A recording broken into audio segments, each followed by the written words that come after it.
Okay, I'm gonna actually cover the last three units of the triangle chapter.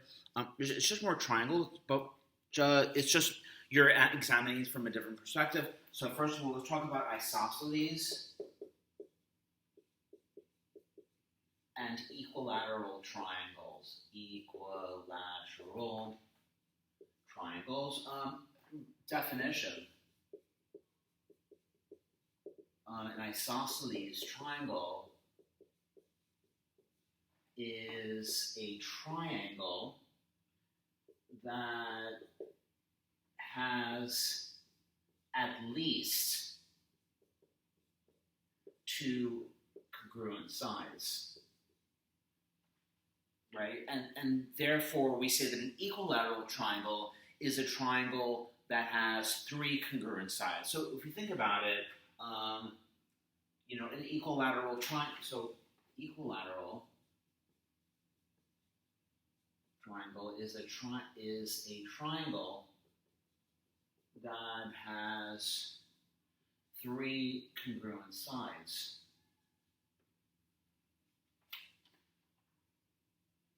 So if we think about it, an equilateral triangle is a subset of the isosceles. There are many different isosceles triangles. So for example, I show the kids, a triangle that looks like this, and I say 7, 7, and I say, what kind of triangle is this? Well, it's an isosceles triangle, but it's a special kind of isosceles triangle. It's an equilateral triangle. So that's the idea. If you have at least two, you have an isosceles. Now, once again, so let's move on that. Theorem.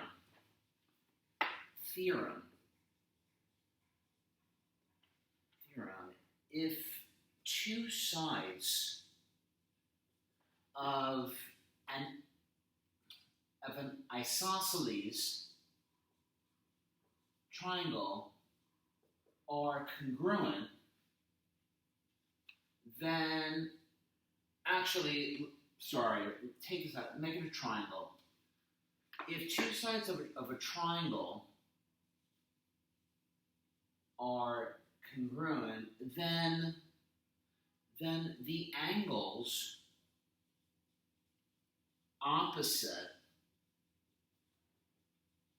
these sides then are congruent. Let's just make a quick diagram here. We have a triangle, ABC, and the theorem is if AB is congruent to BC, then, right, the claim is that the angle's opposite. So angle A is opposite BC, and angle C is opposite side BA, right? So the claim is that the angles opposite the congruent sides are congruent. That angle A is congruent to angle C. Well, it's a theorem. Let's get to work. How are we going to prove this? How are we going to take that triangle? Let me pull these up. So how are we going to prove that angle A is congruent to angle C? Well, we have some givens. We know that AB is congruent to BC. That's given. What are we going to do? Well, we're going to do something new. Actually, kind of like the triangle where we drew a parallel line on top, we're going to draw an angle bisector. So we're going to construct angle bisector BD. Now, the concern is, in the book, you don't need to know this, I'm not going to ask this. The idea is that is unique. That's an axiom, that an angle only has one bisector. So this is unique. So we're okay with this. And then I'm going to put an angle 1 and angle 2. angle 1 is congruent to angle 2. Why? Well, that's the definition of a bisector, and we specifically drew that in there. Remember, we specifically drew BD to be an angle bisector. Therefore, angle 1 and angle 2, definition of bisector. Okay, now we know from our experience, whenever we're talking about congruent triangle, whenever we're doing triangles and we see two triangles, our goal is to set up that relationship and try to prove them congruent. Well, I have a side, I have an angle. Can I get a third side? You say, yeah, BD is congruent to BD. BD is congruent to BD. Why? Reflexive. Next, well, I've proven the triangle's congruent. You're going to see in math constantly, you want to be looking to constantly prove triangles congruent. So, I know that triangle ABD is congruent to triangle CBD. Why? SAS. And then last and least, angle A is congruent to angle C because of CPCTC. Because those two triangles are congruent, all the remaining sides and angles are congruent. And so you've just proven that in an isosceles triangle, the base angles are congruent. So we have here, this is clearly an isosceles triangle, right? The angles opposite the congruent sides, these are known as the base angles. Sorry. So the angles, actually, you know what? I'm just going to adjust this right here. The angles, right? They're congruent. You know what? Let me get out the green. Let me get out the green pen. These are known. These are known as the base angles. Angles. So these are known as the base, these are known as the base angles. What's the last angle? And therefore, up here, that's known as the vertex angles. Vertex angle, sorry.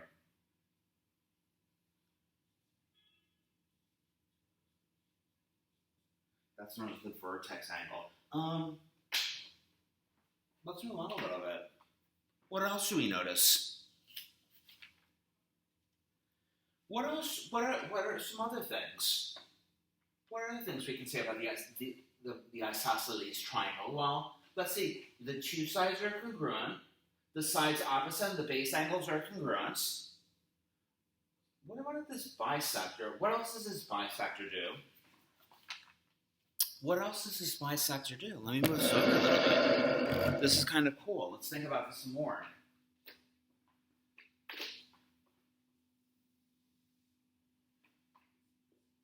The bisector of the vertex angle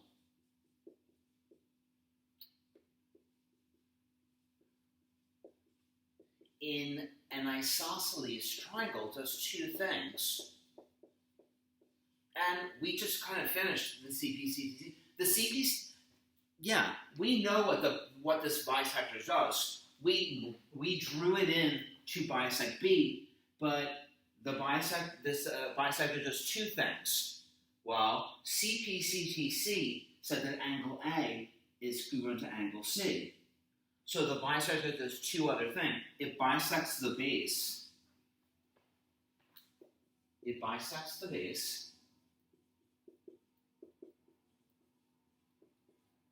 What else? I mean, think about this. So you're saying, okay, Mr. Rowler, because of CPCTC, this angle here is congruent to this angle here, but those two angles have a special relationship. What do you think?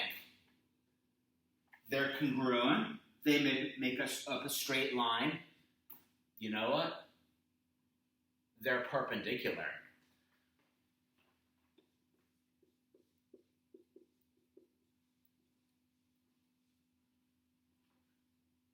And the proof is through the proof? Well, it's just CPCCC. But yeah, so those are some the characteristics of the isosceles triangle. The base angles are congruent, and the bisector of the vertex bisects the base and is perpendicular to the base. Let's move on.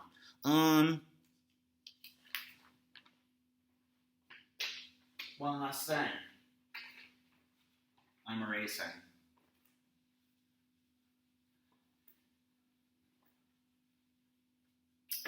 What do you think this means?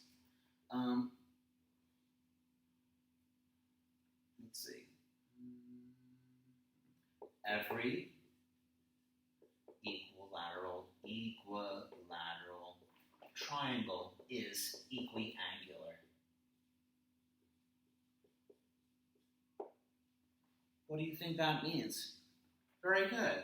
If we have an equilateral triangle, let's call it ABC, if AB is congruent to BC, is congruent to AC, then what?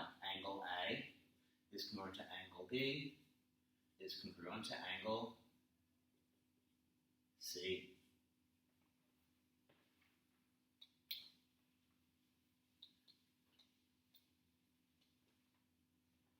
And I'll leave that proof up to you. You can do it on your own. You're not going to be asked to prove it. We know that all the angles equal 60 degrees. That's fine. The last two parts, so this is the isosceles triangle, equilateral triangle homework.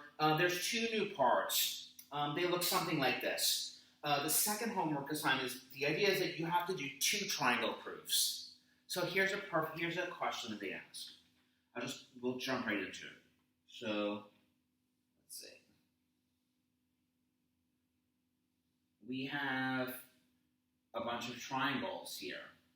We have A, B, C, D, and E. You'll notice, you'll say, okay, you might say, oh, there's two pairs of triangles. I can prove that the upper triangle on the left is congruent to the lower triangle on the left. Good. You might say, oh, you know what? The upper triangle on the right is congruent to the lower triangle on the right. But there's also another pair of triangles. The big triangle on the top is congruent to the big triangle on the bottom. Now, here's how it's going to go. You're told that AED is a straight line. The second you hear straight line, you're like, supplementary angles. Maybe you need that. You're told that AC is congruent to AD. And you're also told that BC is congruent to BD. And you're asked to prove that CE is congruent to DE. So let's get some markings in there and figure out what we want to do. Now, once again, you're in the Proving Triangles Congruent chapter. So you know that's your goal, and you're collecting evidence. So, first of all, let's start to put some markings down. Well, I know that AC is congruent to AD. And I know that BC is congruent to BD. And I'm asked, I'll put this in pink, I'm asked to prove that CE is congruent to DE.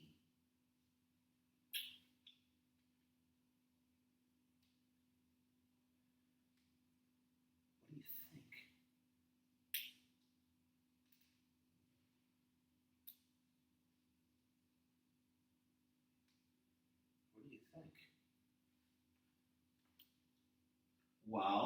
let's just prove triangles congruent, and then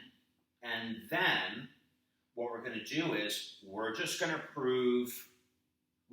get all those angles together. So I don't know, I mean, CE is part of these smaller triangles, but I don't seem to have enough to prove anything congruent. I'm thinking, maybe, if I can get BE congruent to BE, but I don't have I only have the sides. So you think, what do I have two of already? What do I have to? You go, okay, Mr. Adler, I have those big triangles. I can prove those big triangles are congruent to each other. Well, what are you talking about? You go, okay, well, you know what? This big triangle up here, I have two sides. This big triangle down here at the bottom, oops, sorry, let me do it in blue also. This big triangle at the bottom, and they share a third side. So through side, I can prove those two triangles congruent. Go with it. Go with the flow. Don't not do something. Say to yourself, this is a triangle problem. It's a congruency triangle problem. Let me just prove whatever I can prove congruent. Fine. So we know that AC is congruent to AD. I know that CB is congruent to DB. Given. What else do I know? Well, I do know that AB is congruent to AB. Why? Reflexive. Okay, so I know that triangle ACB is congruent to triangle ADB. Why? Side. Side. Okay, you're there. You know what? Start filling in sides. So at this point, you're like, okay, let me get some angles in here. Let me get some sides. At this point, what I notice is that, you know what? I can stick this angle over here. Let's call this 1, 2. I'm going to say this is congruent to this. 1 is congruent to 2. But I need something else in this triangle. You go, So that's your goal. Can I prove these small triangles congruent? You say yes. Look, what we're going to be doing is you're going to notice. You're like, oh, look at this triangle over here. I can say that BE is congruent to BE, and therefore I have another pair of triangles congruent. Just constantly trying to prove triangles congruent. So angle 1 is congruent to angle 2. Why? CPCTC. Keep going. Is there another pair of triangles you can prove congruent? You say, yeah, I'm going to work on those triangles on the right. Because CE is congruent to ED, that's going to be another CPCTC. Well, I only have a side and an angle. Where's my third side for side, angle, side? EB is congruent to EB. Why? Reflexive.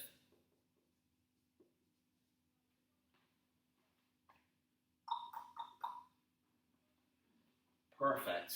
Now I know that triangle CBE is congruent to triangle DBE because of side, angle, side.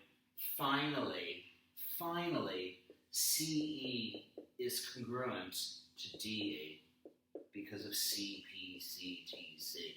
Your goal is to constantly make relationships between two triangles.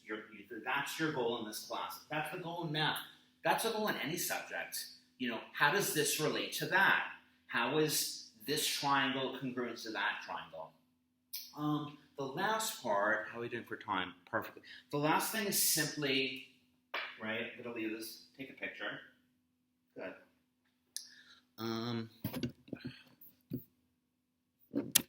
The last part is simply just recognizing the triangles. So the last bunch of proofs are just simply about overlapping triangles. So you just have to recognize the triangles when you see them. So the last unit is overlap triangles. And this is just really quick. You might see a diagram like this. A, B, C, D, and you immediately have to recognize, you as mathematicians have to recognize that, oh, you know what? This is, oh, I see a triangle on the left.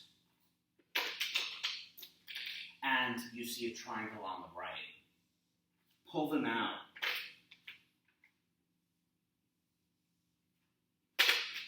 Pull them out if you have to. That's what I do. So you have the two triangles. You say, the bases are congruent. Maybe the height is congruent or something like that, or the diagonals. But you have these are your two congruent triangles. Another diagram might look something like this. Here's some. Yeah, you might see something that looks like a. Let's see. And the question is, where are our two triangles? Well, here's our first triangle, and here's our second triangle. Pull them out. Pull them out.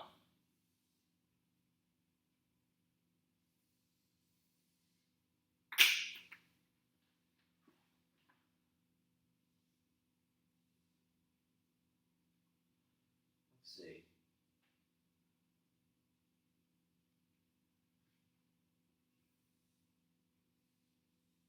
Here are two triangles, and then the last example, you might see something like this. You might see, it looks like one big triangle with just two, actually they're trisecting the base.